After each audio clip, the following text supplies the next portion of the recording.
Andrea? Well, see, she must be very important and had to go. That's what I always say. Okay, what about Benjamin? I know you're over there. Atchenberg is cybersecurity IT manager at Delta Faucet. Come on up. I think last year we had your CISO on our 2 years ago. We haven't seen her since. I got to get her back. Oh, she did? Oh. Well, she's great. All right. Simi Thomas, I didn't think that she was here. The CISO from Mercedes-Benz Financial Services, did she end up being here? She's out. Okay, I didn't think she was here, so I'm not sure why my team put her name. Well, did someone from her team say she's out sick? Can you tell her I was really looking forward to meeting her, so she's on my radar for my future keynote speaker, so tell her I'm coming for her. Whoever I'm talking to, is it you right there? Oh, there you are. Okay, I didn't know who I was looking at the wrong person. Okay. Well, I think she's my next person I'm going to call. Cindy Angolio from Deputy ISO from Mercedes-Benz. Is that you? Yeah, come on up.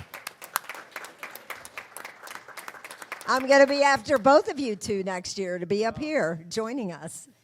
I happen to be a Mercedes-Benz person for like 20 years, so yeah, they are fantastic cars, I have to say. Thank you. All right.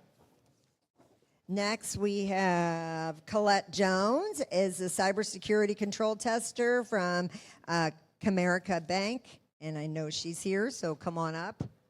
I thought she was. Yeah, there she is. Maybe I can have you help me, Karla, hand, and I can get on to the next one. Congratulations, Colette. Next, we have Deshawn Orman, cybersecurity tech manager from Planet Moron. Again, she may have left too with the other person, is what I'm assuming. Okay. James Terry is the CISO at Country of Genesis. Am I saying that right?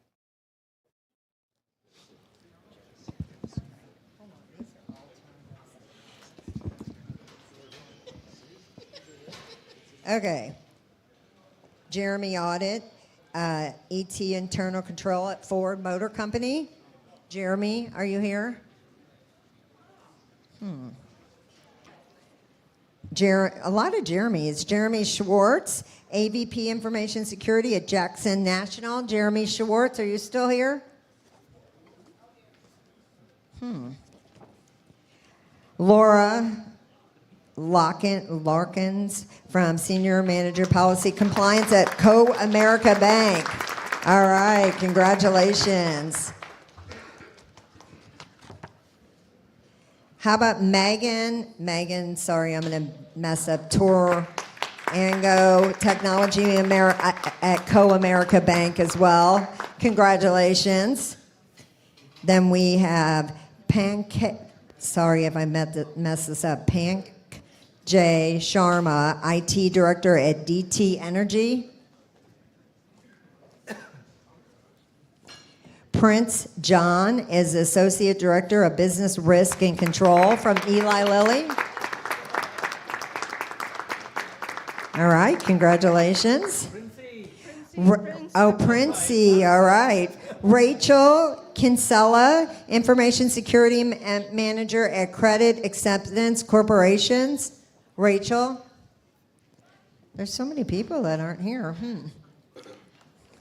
How about Rachel Stradling is Manager IT Governance and Information Security at Wacker Chemical Corporation. Rachel Stradling.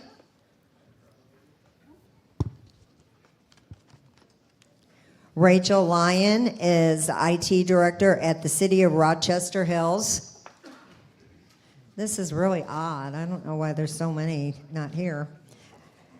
Ronnie Baker is the IT manager at Bircham Hills.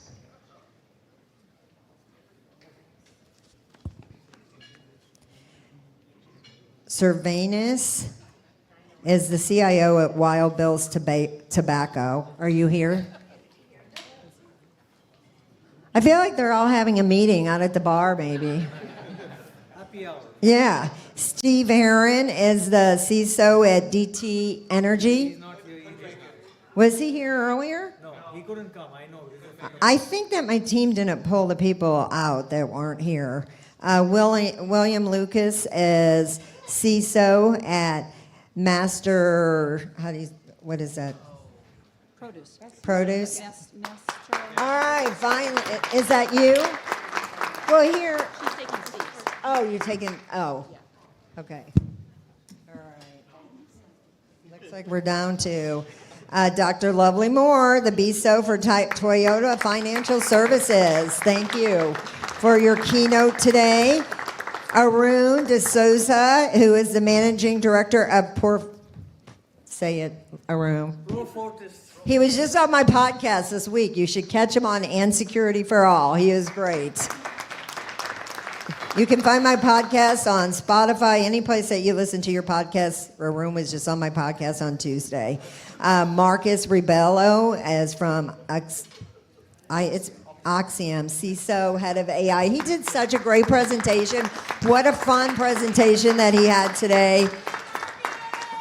Hemanth, are you up here? From May Mobility, and everyone knows you. You're welcome. Congratulations. I didn't want to mess up your last name. So Karla Thomas, who brought our first keynote, wasn't the FBI. He was great, and that was because Karla brought him here today. She is the president of the Michigan InfraGard, so thank you for moderating this panel today. And that's it. So with that being said, I'm going to turn it over to our panel. So everyone, welcome our panel.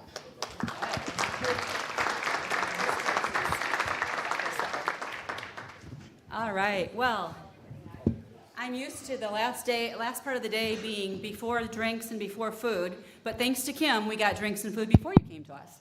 So we're here with, I'm thrilled. It's been a great day. I'm thrilled to be here with this esteemed group of panelists. We have Arun, Marcus, Dr. Lovelie, and Hemanth. And we are going to talk about multiple things. If you think about the different presentations that you've gone to today, starting out with the FBI, we have covered a whole realm of topics. And so, with that said, our panel is going to cover a realm of topics from the CISO and the industry leader perspective.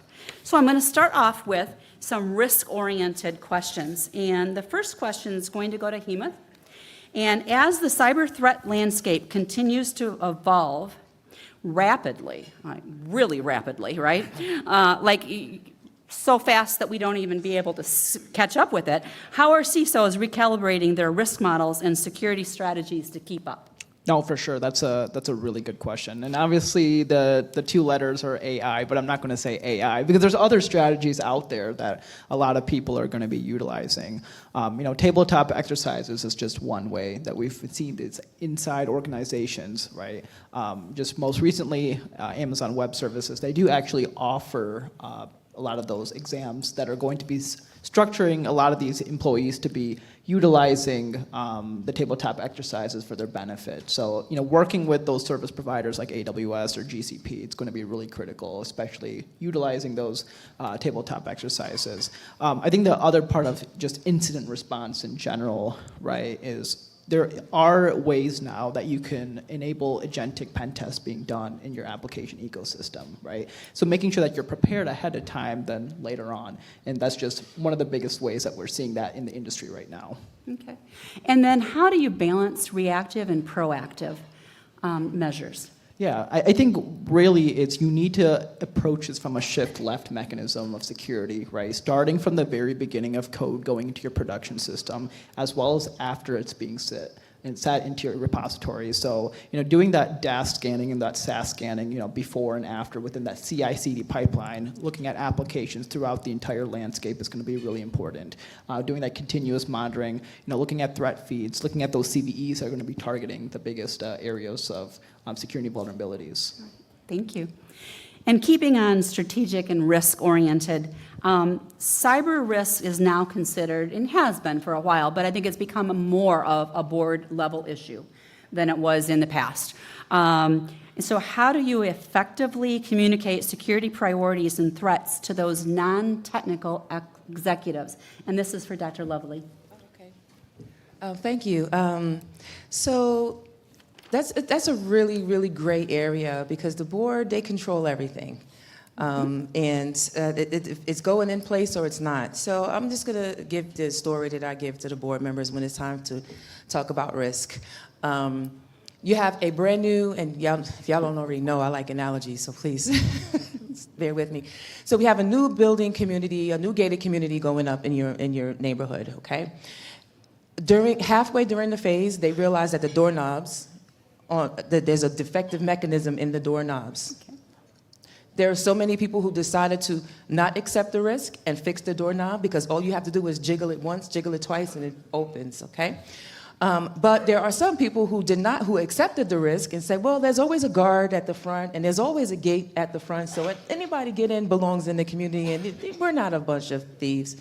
One day, the gate is open, the guard is on his break, and here comes somebody that knows that those doorknobs are defective and walks through the neighborhood and jiggles every single door until he gets into your home, until he exploits it. So my question goes to the board and said, where are you willing to lay the risk down and accept it for the organization? Do you want them to jiggle your knobs? Do you want them to come into your environment? Because our most valuable assets are inside our environment. So that's how I kind of explain it to them, because they only see risk as the loss of money and not operational and not punitive and not reputational and not human, because it affects jobs as well. So that's pretty much how I give it to them in a high-level layman's terms. And it depends on the type of risk or the criticality of the risk, and the story would change. Okay. And so obviously storytelling is one of the things that you like to use. And I know when you have a board that has varied level of technical expertise, as well as those that think that they know it, how do you use that storytelling, the knob jiggling, and the like to work with that? It depends on how willing they are and how susceptible they are to me delivering that type of information. So I would give that story to a counterpart, and I'm not trying to say anything here, to a male counterpart, and they would accept the story. But they would not accept it from me. So I had to find a way to sit at the table and assert that type of, the level of expertise. Excellence too. Yes, thank you. It's both. Thank you. My level of expertise to understand what we're dealing with, because like I said earlier, the companies and board members top down accept a lot of risk because they don't want to throw money at a situation. They rather go into their pot of money and fix it afterwards. But that can be those misallocated resources. So I come to them and I hit them. I'm a woman, so I know how to hit you where the money pot is. If you don't fix this now, it's gonna cost you this much money, and we're gonna spend it or we're not. So just kind of lay it out blanket. Excellent. All right, Marcus. You've heard a couple of different questions answered here on both strategic and risk-oriented. Can you give us your thoughts? On both of those? Just general on strategic and risk. I think strategic is twofold, right? We used to have the moat examples and being defensive, and the reality is everybody now has to take both sides of that coin. We have to not just practice those defenses and step forward with all those things that we haven't been doing, the tabletops, the red teaming, the pen testing, all the things everybody puts off because it's expensive or because they don't want to do it now. But then also from the proactive standpoint, you should be doing that stuff. I'm not saying go try to find an APT group and attack them, but certainly proactively start doing that against yourself, proactively take measures of, hey, how's this 14-year-old kid in this other country going to use this tool to try to see if there's a vulnerability there or some way that they can access it.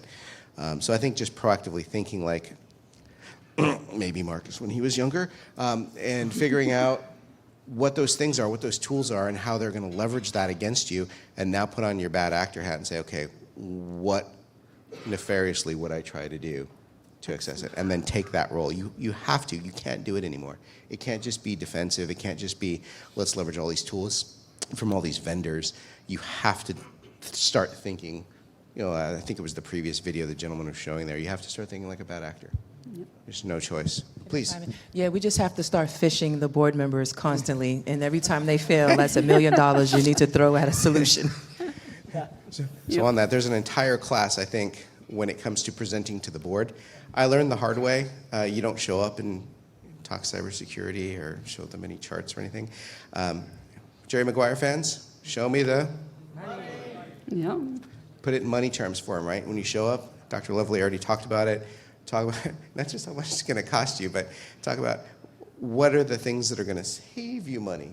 By having this in place, you're going to not have to pay out $1.2 million in ransom. You start putting things in perspective. I don't have your perspective, but I understand. My wife explains it to me regularly.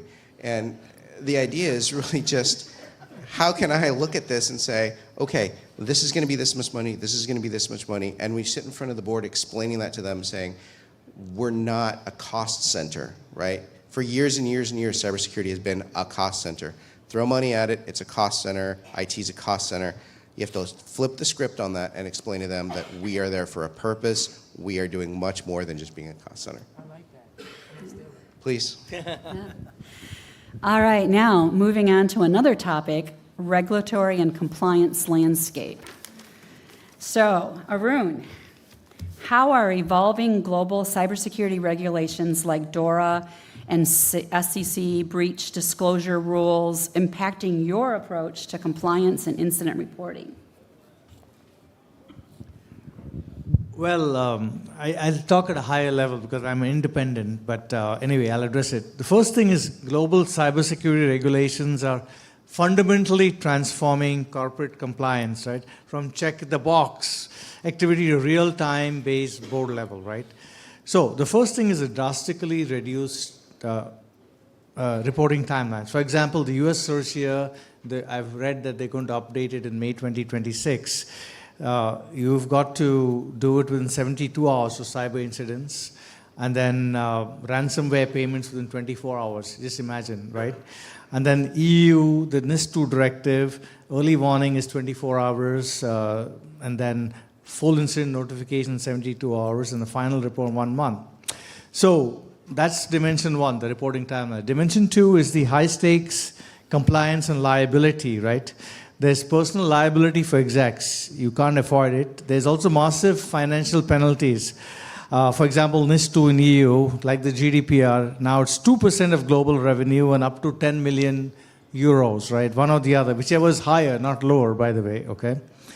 Well, so thirdly, what does it mean, right? Is a shift in operational strategy by the CISOs and the board. The first thing is the determination of materiality. Need to reassess your definition of materiality, because if you're on the wrong side of the definition, you know what's going to happen. This point number two, you'll be hit with a fine if you violate, right? And then supply chain accountability is another one. NIS2, for example, requires companies to audit third-party risks.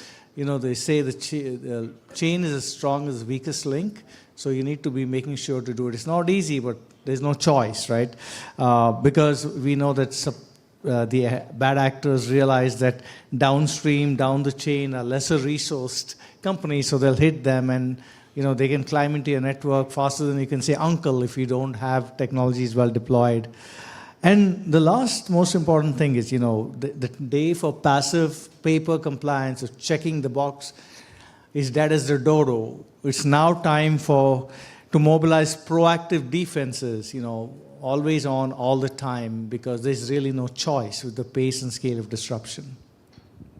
All right. Now we're going to move to the topic that we've all heard about so many times on AI. And there are so many threats with AI, but AI both transforming the defensive side, which we heard, you know, this morning from our FBI agent, as well as the attack side. So, Hemanth, how do you assess and manage the security risks of AI systems that are developed by your organization or by vendors? Yeah, no, for sure. No, thank you for that question. I guess a little bit of a story before, you know, where I'm working right now. I work for a startup where we develop autonomous vehicles, familiar with Waymo and all these cars that are driving by themselves. We're actually building AI from scratch, because at the end of the day, the vehicle needs to think by itself if there is an object in front of the vehicle. And before working here, I used to work at Google, and specifically on the Mandiant side of Google Threat Intelligence was, at that time, what the AI tool was called was Bard. Now it's called Gemini. And realistically, over time, we've seen a big transformation in how AI agents are working. One of the biggest things right now that's really keeping security engineers at night, like myself, is around model context protocols, right, MCP. The integration between MCP to your actual server and from your server to your AI agents is going to be playing a critical role. And this really brings in the establishment of what the privacy risks are, right? How much permission are you going to give to your AI agent, to your GitLab, to your different applications, right? Are you going to have an agent run overnight when you go to bed to finish up your code? In the morning, you see it's deployed into production and you see a vulnerability, right? I think the Open Web Application Security Program, the project OWASP Top 10, they do an excellent job just releasing the top 10 AI attack frameworks and the vulnerabilities that are being done. But most importantly, I think it's important to utilize the tools that you have at your company right now to integrate more of what are the latest AI vulnerabilities that are going to appear into your repositories, into your code bases, into your tools. I think the biggest risk factor here is the people at your company, right? There are a lot of people that want to use AI for their daily tasks, but it's important what information that's being inputted, how it's being stored, making sure that your model's not storing that critical information. There are so much that has to be done. The last thing I'll talk about here too is the framework around ISO 42001, right? A very big AI framework, and this is just a shameless plug. If anyone's interested in learning how ISO 27001 to ISO 42001 is correlating, let me know. I have a spreadsheet, and I've mapped every single control that's going back and forth. Shameless plug. There you go. We have one taker. But yeah, I think it's really important to see what you can utilize from that framework of ISO 42001. The same way that you're using your SOC 2, the same way you're using your ISO 27001, you want to use those controls that you're using ISO 42001 to map your governance structure for your company. All right. And since AI is such a big topic right now, I'm just going to kind of open it up to any member on the panel here that would like to chime in on how you're integrating AI responsibly into your cybersecurity programs without introducing new risks. So anyone have a comment? I'll quickly. That's a trick question. No. No. I guess I'll take, since I have the mic right now. So I've introduced Claude and Cursor both into my company's environment. We purchased that tool, but obviously from a security side, it's what risks that could occur, right? I've seen this at other companies as well as my company itself, is having people have the ability from an access role point of view to just with one click of a button toggle on the permissions for an AI agent to make changes at any time, right? And having that ability to even push code, pulling code, making merge requests, right? There are a lot of vulnerabilities that could place in the near future.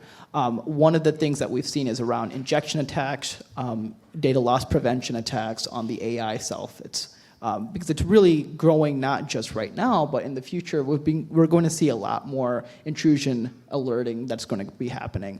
Lastly, from an autonomous vehicle side, there are two components. There's somebody that's actually sitting behind a computer that's looking at the vehicle in real time, and they have the ability to make suggestions to a vehicle to go forward, to take a left, to take a right. Now imagine if an AI agent had the ability to intercept the connection between the computer into the vehicle and can summon the vehicle at any point in time. Right, we've seen that in real time at different companies. I'm not going to say who, but during that testing phase, they have seen AI agents have the ability to maneuver a vehicle at any given time. Wow. And go ahead. Yeah, Hemanth said an interesting word, privacy, because I didn't expect to hear that here today, because most people forget about it.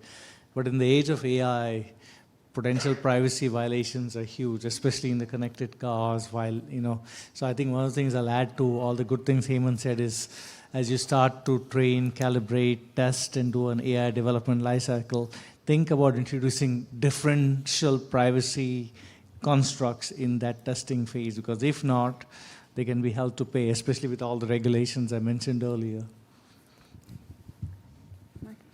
So I think from my perspective, obviously building on that, from the autonomous standpoint, they have their own AI model, right?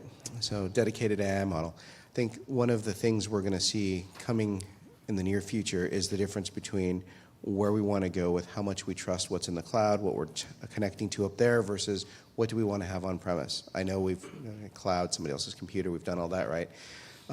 The real aspect translates back to privacy, control, your own IP, your intellectual property, any PII, any CUI, anything regulatory related. So there's really layers is the way we're looking at it. It's going to be the front layer, the web layer. You're going to have the next layer, which is going to be the agentic layer. You're going to have the next layer, which is going to be the LLM itself, and that can be going to a variety of different LLMs depending upon what you're using it for. They're all better for different things. And then the next layer is going to be the database layer, which is going to store anything in terms of conversation, output, or if you're using a RAG system, the retrieval augmented generation stuff. So from my perspective, there's going to be a divide at some point here where we're going to determine whether we're going on-prem or staying in the cloud. Please, Doctor. No, I was waiting for you to finish because I have a question for you. Yes, do you mind? No, go I right didn't know it was ahead. going to be a She's test. happy she's also. So when you're deploying those AI models in your environment, and you know you have to plug into different aspects in order to go to your database, pull, query, store, and regurgitate. You have to give that AI model administrative access or some type of access permissions in order to pull your PII and correlate it to wherever it is that you have in your environment. Now, putting on my engineer hat, how do you stop AI from, like the gentleman said earlier in one of his presentations, somebody probed the AI model to get the key, and the AI model eventually provided the key. So how do you configure and deploy all of that, giving that level of permission to your AI in your environment, and also maintain governance and security around it? You want to go? Well, I can tell you what I think, right? I mean, so basically, and I didn't prepare this answer, by the way, it's not on this list, right?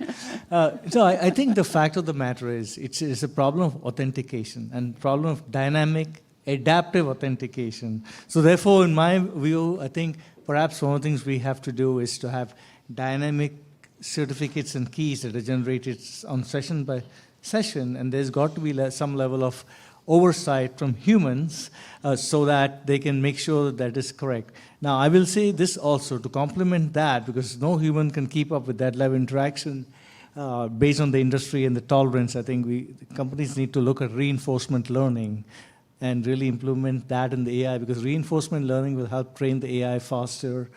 So that's kind of my view. Does it resonate? Yeah. No, that's a great answer. But I think from my perspective, there's two things, right? And thank you. The gentleman was me, by the way, that talked about the key. No, it's okay. It's okay. I confuse the people all the time. So I think there's a few things there. One is you can control that through role-based access control, and you can segregate the data and you can put it in silos. It's a choice on how you want to do it. There's just like cybersecurity, there's quick and easy, and there's doing it the right way. The right way sometimes takes a little bit more effort, time, and it takes a little bit more forethought.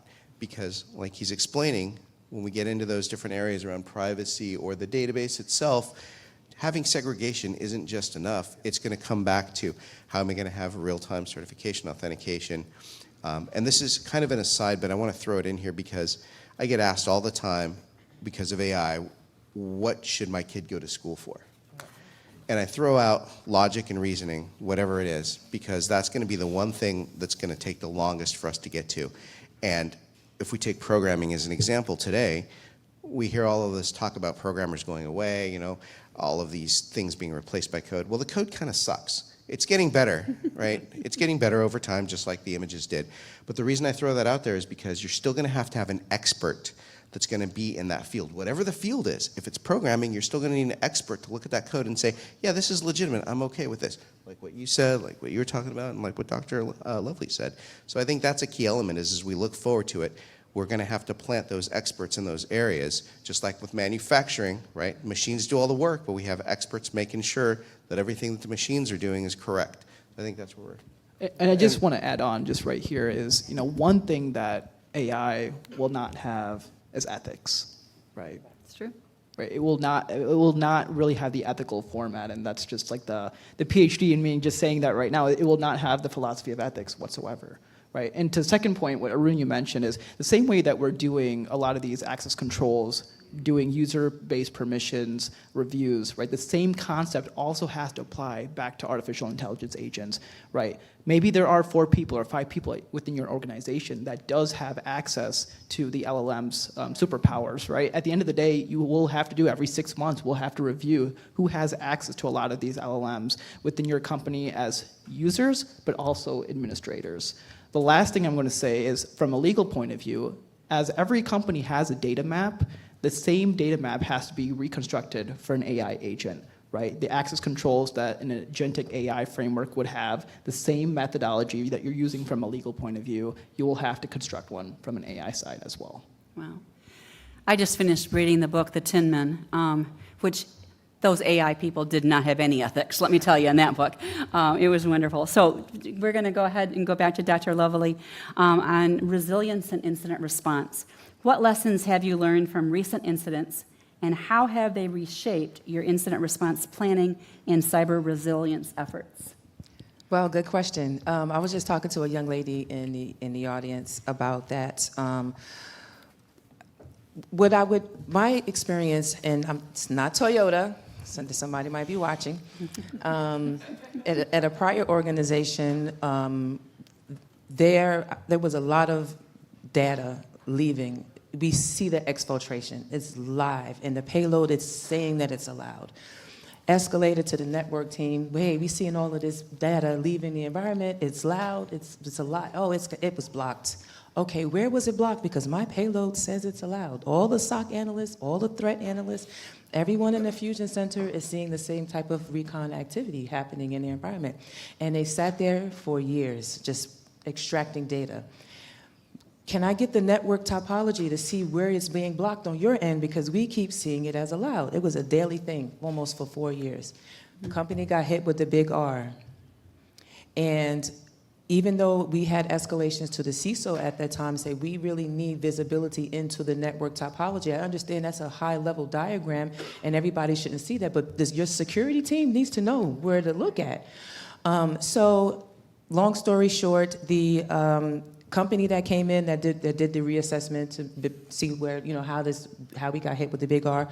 Whoa, we see activity going out your environment to this same IP that hit you for 4 years. It's been going. You haven't stopped this? Do you have any tickets that were escalated showing the activity? All the emails, all the tickets right there escalated. And at that point, we had to strengthen the incident response plan to make sure there were no more silos. Because the network team don't want the SOC team in it, the SOC team don't want the help desk helping, and the help desk don't want the EDR doing anything. So we had to rewrite it to make it a collaborative.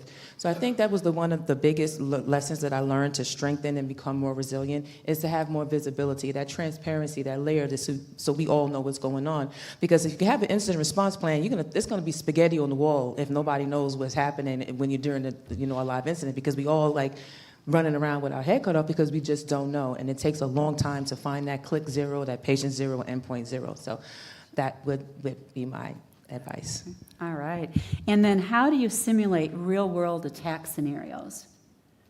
Yeah, that's still for you. Sorry. So if you go, how would I simulate it? So I'm going to piggyback off my doctoral research that I did not speak about today. It's about implementing gamification into your cybersecurity training and awareness program. Because everybody plays games. Whether you play chess, checkers, Halo, cards, whatever it is your game of choice. Everybody plays some sort of game, even Candy Crush, sometimes people still play that. And it's exciting, it's engaging, and you learn how to move the pieces on the paper on the game. So I think by implementing gamification into your cybersecurity training awareness and have real life scenarios and use an AI model to learn the player's actions, kind of like a weighted exam.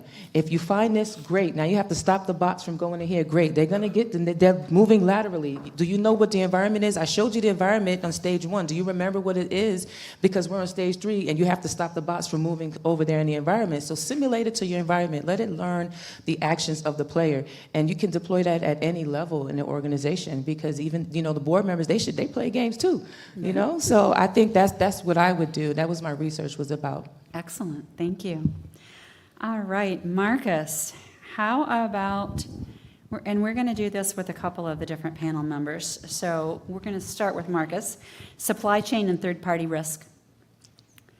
You okay with that topic? yeah. All right. He's happy.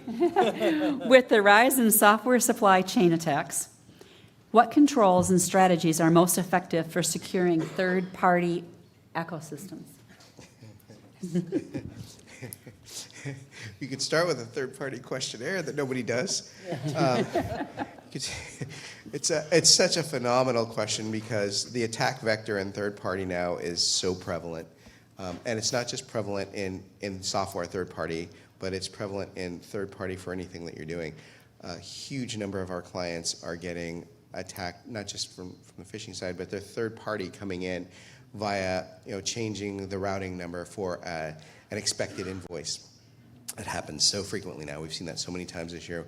Worked with the FBI on one of them recently, and it's just one of those things that if you're not paying attention to who you're doing business with, how they're doing their cybersecurity, and what level of cybersecurity they're at. I mean, you gotta, how you cut friends out of your life every so many years. You're like, okay, well, we're not gonna. Same type of thing. Or sometimes you have to cut businesses out if they're not willing to maintain a minimum cybersecurity standard. Guess what? It's not going to affect them as much as it's going to affect you because they're going to use them to get to your money because you're the bigger company. So start small. Third-party risk assessments. Actually do the assessment. Hit them up. Go after all of the detail of their maturity, essentially, in cybersecurity. Where are they at? And then you got to understand that they're using third parties. So we haven't even gotten to that. Who are their third parties that they're using? I had to tell. There's somebody back here who's gonna smile at this. I had to tell somebody earlier, and it was very, very difficult to explain this to them. I can't tell you not to bank at this bank, but I can tell you that I wouldn't put my money there. And there's some of you might know what bank I'm talking about, but they only allowed two-factor authentication through SMS texting. Yep. Everybody knows what bank I'm talking about. I wouldn't put my money there. So anyway, that was another example of understand who you're doing business with, and it wasn't even a third party. It was their primary bank, right? So third-party risk assessment was just one step to that. I think that's the best place to start. Excellent. Anybody else? Hemanth, do you have something you'd like to add to that? Yeah, I think from the supply chain part of it, right, I think one of the biggest things is SBOM, system bills of materials, right? I think you need to track every single software package, hardware package, working at a place that's doing all sorts of stuff with software packages, licenses, right, from a software side, it's going to be really important. I think due diligence of your vendors, not just once after they sign and you pay them money, but if you're going through a renewal process, right? Some of the key questions that you need to address are, what are some of the things that they've been through? Have they been through a cyber attack, right? You need to go through their entire profile. Like if you're like a secret agent going through their entire background investigation, that's something that you'll have to do. Maybe there's a vendor that faced a big security attack. Do you want to sign up with them the following year, right? I think those are some of the things that you need to go back and forth with, is understanding what are the pros and cons of going back with a specific vendor, or just in general when it comes down to vendor security. And as you mentioned, Marcus, it's not just a questionnaire that you send out, right? There's more than just a questionnaire. It's really understanding what tools and technologies that are going to be given access to. Third parties is not just a software company or whatever. It can be a consulting firm. It could be outsourcing specific services, and a lot of that comes down to access control. Excellent. Yeah, go right ahead. I just want to have one quick follow-up on that. So when we're talking about SBOMs, we're talking about third-party components, and you said don't just do it once. I think it's critical everybody understands. If you remember last year, what happened with all those nice little components we all use off of GitHub? And people were inserting their ransomware code in there and their malware and everything else, and then all of a sudden it had to come down. We had to replace it. We had to redo our software. So just keep that in mind, right?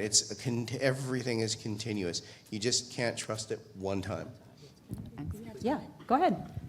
That's a great point, because a lot of vendors, our third-party vendors, first, you ask yourselves how many vendors are at your table. You have ghost vendors that you don't even know about, right? But the main vendors, we do not implement them in our change management processes. That is a big area that's a big blind spot for a lot of organizations, because now I'm going to go back to the CrowdStrike incident, and the GitHub incident. If we had if we were proactively talking to our vendors before they push out bad code and doing that scan in your test or environment and not just giving them access to go straight to prod because they tested it in their sandbox. And I think a lot of that is where the process is broken, because I've seen that a lot where vendors are just pushing stuff and now your application is broken, yet your customers can't access your payment systems and stuff like that. So I think that's one big thing that we have to maintain the process when we are working with our third parties. Wow. I said in the beginning that this was an esteemed panel. Let me tell you, the information that they're giving you all is just, it's unbelievable, and as MasterCard says, priceless, I think, right? So Arun, we're going to move to cloud, and no one in this room that knows Arun very well will be shocked that zero trust is the next part of the topic here, and hybrid work. So as organizations continue embracing hybrid work and multi-cloud environments, how are you managing, or how are you suggesting that they manage the identity access and data protection at scale? I think there's 3 or 4 pillars. So let's start first with, oh, sorry, thank you. Clearly I need coffee. So the first is what I term as unified IAM, okay? And that has a certain number of things, some of which have been talked about before, but first is federated identity and SSO, not with text messaging as a MFA, of course. And then role-based access control and attribute-based access control, because that's very important, especially with zero trust, because a real thing about zero trust at a transactional level is every connection should be treated on the trifecta of identity, device, posture, and session risk, balancing person, device, location, and then the logical side of the identity coin, which is attribute, behavior, context, and role. So that's where that plays into that. The other thing to note is, I think it was touched upon earlier for the AI agents, it's the notion of least privilege, right? Fit for purpose permissioning. I mean, easier said than done, I know, especially when you're dealing with third parties. You need to have just-in-time access, which is transferable, of course, to the AI discussion as well, like you were mentioning earlier. And I cannot stress enough the importance of automated lifecycle management, right? The hire to retire, tied to the HRIS system. As long as all the systems are tied to that, I get it, but still, okay? And then the next dimension, I think, is data protection and security at scale. So number one is policy as code, where you're deploying and enacting automatic control policies that are able to take corrective action adaptively. I think Hemanth touched upon that earlier a little bit. Next is data encryption and key management, right? The ability to have centralized key management to enact proper encryption of data at rest and transit. And then, of course, centralized logging and audit. So the last thing I'll say on that are, of course, you need to have a zero trust approach, right? You need to have identity orchestration and bridging disparate systems in the appropriate way, so that using the federated approach, right? And last but not the least, this is no shocker, a strong disaster recovery and business continuity plan for sure. Absolutely. So, my follow-up question. Yeah. Is zero trust living up to its promise in practice? I'm surprised you asked me that, Karla. Well, there's a very dear friend of mine who nicknamed me the Detroit Zero Trust Savant and put a tag on LinkedIn. I will not name that friend, but okay, he may even be in the room. But all joking apart, I've been following Zero Trust for a number of years. Actually met John Kinderberg once upon a time. And I will tell you that I was really disappointed because, first, forget about Zero Trust. At least 2 or 3 years ago, most CISOs didn't even consider identity as strategic. I've always considered identity as strategic. So Zero Trust for me is additional layers of that. Identity as the cornerstone. And I think when the US CyberSecurity Directive came 2 or 3 years ago, that's when people began to take a little bit more notice of Zero Trust, right? And I think there's one more question if you have time for me, but in case I don't get, I think I see now with all the emerging threats out there, Zero Trust is going to have to become an operational standard for companies, because if they don't, with all the regulations I mentioned in the big first question you asked me, is going to be held to pay. So is it where it should be? No. But is it much better than it was 3 years ago? Hell yes. Excellent. All right. Now, on to another topic with Dr. Lovelie, talent, burnout, and leadership. All right. Cybersecurity talent shortage, we know it's there. There's a lot of we could talk about on that. But how are you attracting, retaining, and upskilling talent while also addressing burnout and team fatigue? I'm tired. So, with team fatigue, that's something that starts at the top down. If you are not bringing in the right information into your systems, I think I mentioned this earlier, just talking about making the correlation. I've experienced dash fatigue as an analyst. I've experienced leadership that said, well, just find it, work overtime, get it done, make sure you don't miss a beat, keep your phone on 24/7. I'm gonna call you any time of the night. You need to be available. I don't care if you're on vacation. Yep. Okay? So I think the culture in that aspect is what needs to change. To understand that a lot of organizations are saying it's a work-life balance, but it's actually should be the opposite, a life-work balance, because you never know what your team is dealing with mentally at home or physically, and then they have to come to work and deal with unnecessary stressors that in a position where their life is maintained by the paycheck. So I think how we attract talent is telling them that we have a good working dynamic, we have a good working culture. If you're going to be sitting in front of a EDR system or a SIM if they're still alive, we're going to make sure that you have actionable alerts. We're going to make sure that you come in and you provide value to us, and then we're going to see how we can provide value to you as well. So that way we can minimize the stress and the dash fatigue and the burnout, and then we got to pay people. People don't get paid for that level of burnout. Sorry. They give all the money to the boards and to the executive leadership and everybody. They make all of the good money, but your analysts your foundation is shaky. So if you give them the right tools, the right compensation, the right level of support, and the right leadership, you don't want to just be a manager. You want to be a great leader, and I think that you would be able to fix all of that from the top down. Excellent. And I think this is an important enough topic that I want to open it up to other. Yeah, no, for sure. And Doc, you need to be running for office soon. I'm just going to say that. Yes. And I really do believe what you just said. And there is going to be burnout in cybersecurity. I mean, I work at a startup. I'm always burnt out, right? But the truth is that, as a security engineer, you're going to be awake at night thinking about these things. Mm-hmm. There's actually a group of psychologists from the University of Massachusetts that started a group called CyberSecurity, and they really think about how people think during an incident response, right, doing a tabletop exercise. And they find those findings and address the key areas that industry professionals have to do to keep themselves accountable, right? But at the same time, intact at the same time. I think one of the biggest things that we've seen in the industry is that people want to get into cybersecurity, which is great. But our goal as professionals is not to scare them away, because it's going to be an important job. And as you move higher in your career, the more responsibility you're going to take. I want to respond to that because I try to scare them away. I tell them what it really is. In fact, I had a call with a coworker's son last week. He wanted to get into cybersecurity, and I said, okay, why? Well, he's 16, 17 years old.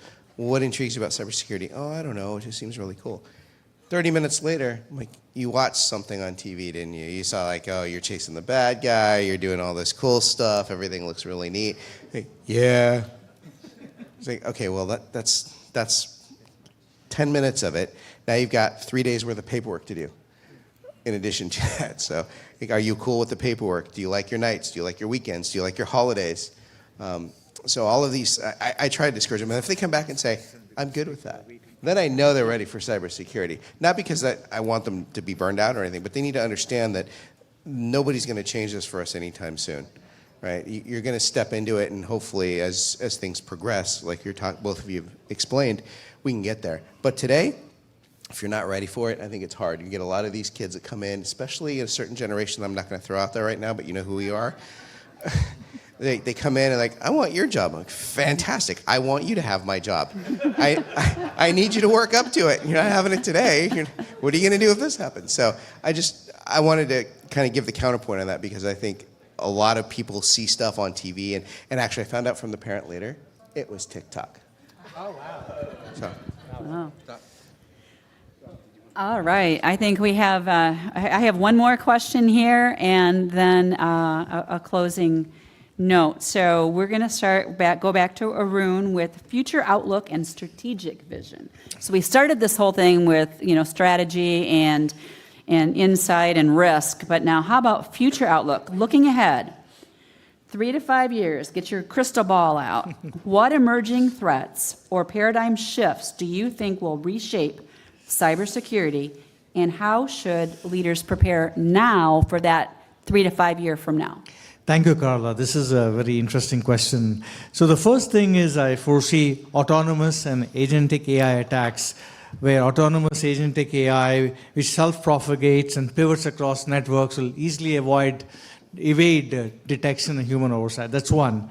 Second, hyper-personalized deepfakes and social engineering for fraud and extortion at a much more advanced scale than we saw 2 years ago, where somebody made a CEO video demanding that the AP team pay a lot of money, and they did because they believed it, right? So this is going to be common. And I think the third one is, I would say, login, don't break in attacks, where I think you talked to Dr. Lovelie, the people come in, they sit there patiently, or like the Marty D'Amicos, they just sit there and they just collect, and they collect, and they collect, and you think you're safe, but one day you're going to pay the piper. I think that's going to become more and more common, not just at nation state, but even the other hackers. Then the fourth thing is AI-powered, I would say, vibe hacking and malware. We use LLMs to create polymorphic malware that self-propagates, and, well, it's hard to combat, right? And then the other one is the supply chain and API exploitation. I think exploiting API vulnerabilities across the ecosystem, but specifically with smaller, less resourced vendors. Then, hey, quantum is another of my interests, so I have to mention this. That is harvest now and decrypt later. People are collecting stuff now, awaiting time where they can actually crack the data, right? And then, having a manufacturing deep roots, I must mention this. IT-OT convergence, and Marty talked about it earlier too, about all this Internet of Things.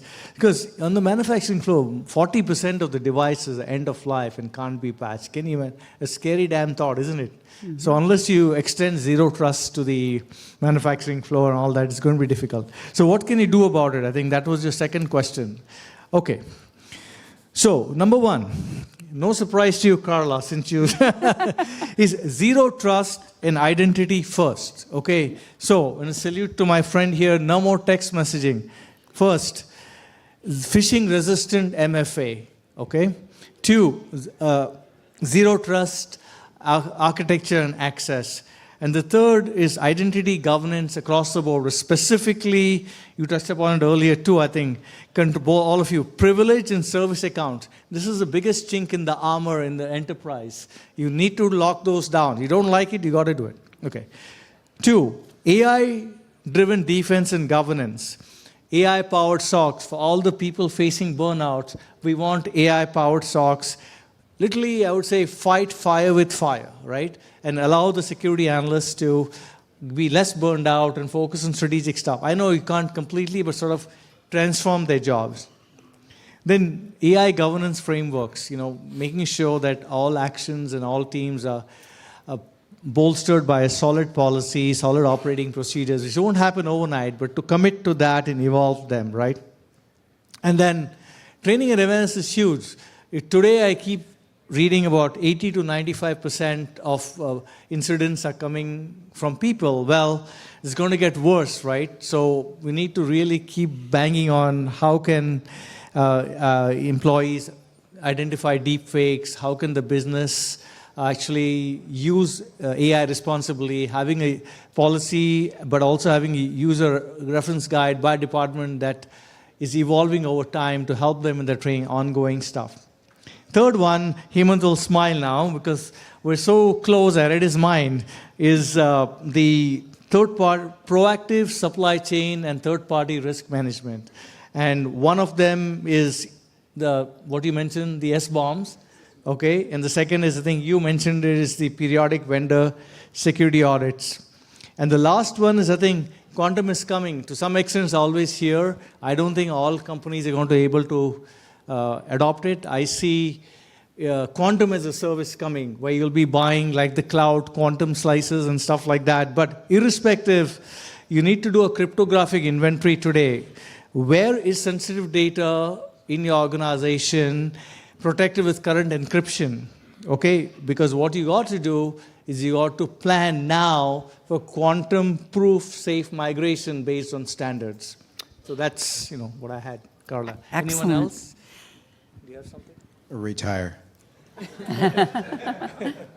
I think two big things, right? AI and quantum, right? So all encryption's going to change eventually. Quantum's not viable right now, but it will be. AI, you mentioned harvest now, decrypt later. That's happening already. It's happening now in a big, big, big way. There's so much harvesting going on right now.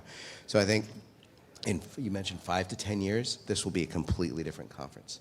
Same pizza, same beer, don't worry. But all of the topics we're talking about will be completely different. Sure. I think we're going to be talking about not cybersecurity, but we're going to be talking about some amalgamation of what AI, cybersecurity, encryption become. Excellent. I guess just to add on, it's going to be more policies and enforcements, right? Not just from the auditors like the ISOs and the SOC 2s. I mean, I really do believe that AI governance is going to be part of the principle of identity and access management going forward. And that's going to be audited when you're going for a certification. I mean, ISO 42001 is just the beginning of one framework that companies can start utilizing.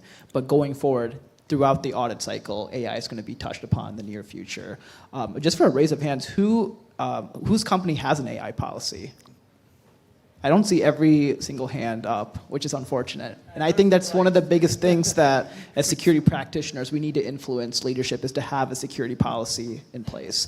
I think it's really going to help a company govern entirely with just the authentication mechanisms for AI, but also at the same time, how AI is going to be used at a company securely. Excellent.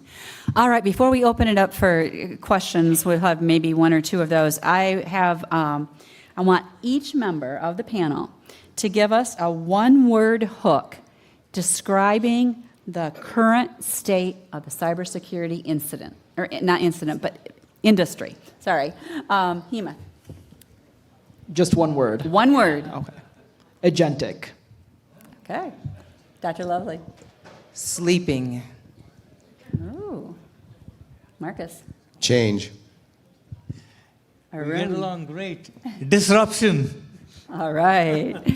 So, with that said, are there questions from the audience? Yes, right over there.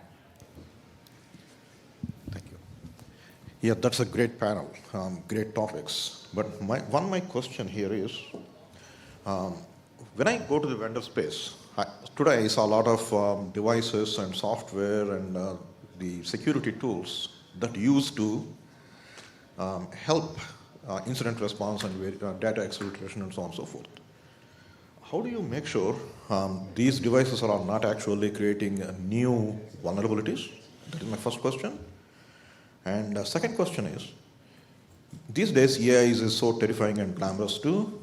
So at a leadership level, what kind of precautions you take not to be overly carried out by AI-related stuff and ignore the traditional security risks? And the final question is, fight the fire with fire. He's excellent. He's very tempting. But more traditional way, fight the fire with water. If you want to fight AI-driven risks with something else other than AI, what is that? Ooh. Who would like to go? Yeah, well, I have to tell you something, he's a friend of mine, so I take it in the positive light. If I didn't know him, I wonder, why is he attacking me? Just joking. No, I think you asked 3 questions there. And the fire with water, I don't disagree with you, but I think before you fight fire with water, you got to fight fire with fire. Because the thing is, it's kind of the plan for the war and the plan for the peace. And that's what you're trying to say, and I fully agree with you, right? You got to fix it now, but the fighting with water comes where Hemanth says, improve your policies, improve your governance, improve that stuff. But in the heat of the moment, let's just say, your sister, said something else. How do you detect these things, right? So the first thing is, especially with all these IoT devices, the old times CISOs would say, I can't control what I can't see. True. So you need to be able to have an asset characterization system that can in real time detect IP-connected devices. That's the first thing. But now to your point, I salute you, the water part of it. So what you ought to do is you need to transmute your way of combating that with water. And what is that water? It's a notion of observability, meaning you don't just send alerts, etc. You can use AI to take corrective actions, positively speaking. So that's the water, where you dampen the effect of those things, okay? So that's kind of my quick answer to your 3 questions. Does it make any sense what I said? Okay, he's happy, good. I kept my friend. All right, any other questions? Oops, we've got one back there, a couple back there, and one up here. So, focusing on proactive, one thing I haven't heard is threat modeling. How effective, from your standpoint, how effective is threat modeling, and should we be more focused on that, or a proactive approach? Yeah, no, that's a really good question. And I talked about data mapping, which is from a data point, but I 100% agree with you that threat modeling is going to be really critical, especially right now. Think of it kind of like a risk assessment, but instead the risks are the threats, right? So I would say start from the beginning of understanding what the threats are, especially with agentic AI and the different AI attacks that may occur, right? And I think modeling your threats around what situations, what access points you're given to, for example, an artificial intelligence agent is going to be really contributing to the entire organization. So I 100% agree that starting that now is better than starting it later. And I think doing it not just once a year, maybe once a quarter or twice, a year. Yeah, great question. So the one thing that I looked at when implementing AI in your security operations process, like the AI is now doing your tier 1 and tier 2 security triage. The one thing I noticed was that AI it's a learning agent, right? So if you don't deploy it correctly, you have a risk there with your AI component learning bad behavior and letting it go through. So one thing, when we look at our threat modeling, we got to look at the probability of the AI agent creating false positives or false negatives in your environment. I did see some use cases where there was a malicious, a disgruntled employee was small droplets, because the malicious employee knew that the AI agent was a learner, so we're just doing small things at the same time at different times. And then once he went to do the bad, once he went to deploy the bad code in the environment, similar to a logic bomb, AI didn't detect it, it didn't alert because it thought it was normal. So I think that is one thing that we need to start looking at when we are threat modeling. excellent. All right, I think we had a question right there. Yep. Yeah, it's not a question, but add on to earlier we were talking about ethics in AI. So that is correct, that there will be actually a lot of things that we need to consider ethically, but the best bet will be to how do we address this? We can actually make use of responsible AI principles, for example, fairness, explainability, trustworthiness. And for your critical things, even in the financial industry, where folks are financing vehicles, you want to make sure that their application is not rejected. And to the point, the threat modeling, you can actually introduce human in the loop. That will definitely help in addressing ethics in AI. That's it. Thanks. Anyone? Okay. I know we had a question over here. Yep, right up here.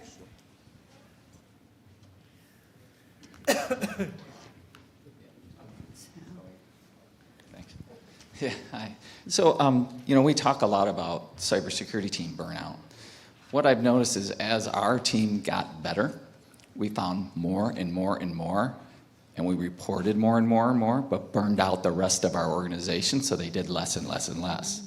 So my question to you is, there's so many areas of our job that we cannot control that are dependent upon other people. What are your thoughts on strategies to help the rest of the team come up, the rest of the organization come up? Outside, let's be honest, right? Awareness training is just that, but getting people to actually take action is another thing. So what are your thoughts on that? So Thank you. I'll start, if you don't mind. So the thing is, let me say it in this way. Security and privacy, it's a team sport. Okay, so what we cannot do is, I know there used to be old joke saying security is department of no. I know those days are gone. What I'm trying to get at is full visibility and transparency, meaning the CISO and the team have to, right in the beginning of the year, say to the larger business, okay, this is the business plan, these are the risks we see, this is what we think we're going to do, and get help. By the way, we need your help with this. But you got to work hard to take that message down the stream. So you got to go to each department, to everyone, so they are in the know. Because the last thing you want to do is go to legal department, a new regulation came out, I want you to jump through hoops. That's going to burn them out. There's always going to be that level. So what I'm trying to say is a continuous cyclical process of engagement with the business. I used to, when I was a CISO, have monthly call with the extended business, like a town hall. They could ask me, they could challenge me and my team. I don't care. The fact of the matter is they shouldn't walk behind you. They shouldn't walk ahead of you. They have to walk side by side with you. So in order to do that, you need to make them partners. But it's not just the internal partners, it's your external partners, the vendors. Many a time they have far bigger resources. If you partner with them, share your planning, ask them for help, they will help you. So I think in the long and short of it, I have a phrase called the power of federation. We need to work together. Better together is more true, but we need to work at it. But it has to come not from just talk. You need to, this is my plan, this is where we're doing, and if you had a fail, confess it, improve it, and have that level of transparency. And it's a process. And I will tell you something, as AI risks may make boards more, I talked about in my podcast with Kim, you guys should watch it. I think this sort of fail fast, learn fast, ask for help fast, work collectively is going to become the minimum order of business. Partners, your thoughts? So I think you guys by now figured out I'm a little bit more casual. I think it's a two-pronged approach, right? You're going to start with management. If you're in management, you're going to work with them to explain it. But for my part, I also like to have, like you said, right, a town hall or an open session, casual, go for beers, whatever it is. Just something that's a little bit more kind of, how can I help you? How can I assist with whatever this is with you? Not that I'm looking for access control permission or anything like that.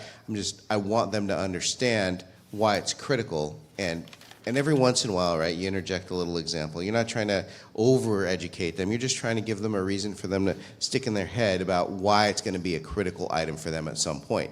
And they're not going to be able to fix everything, right? It's risk prioritization, just like we have to do in cybersecurity all day, every day, just like AI risk prioritization.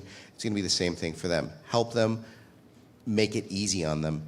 Identify the top 1, 2, 3, 5 things you want them to do for them. And then they're more likely to not just partner with you, but do that 1 or 2 or 3 things. And you're not hitting them up with 10 a month. You're hitting them up with 2, 3, and you start to befriend them. If you don't do that, and you don't have that visibility from the top level as well, it's connected, right? They're not going to feel like they should go do it, and then they're not going to feel like it's important enough from you for them to go do it as well. That's what I found anyway. Excellent. Short, brief. Go right ahead. Change the culture. Change the culture. All right, so everyone in here, this has been a wonderful panel. I always said to be successful as a moderator, you got to have great panelists, and I had the best today. So let's give them all a round of applause.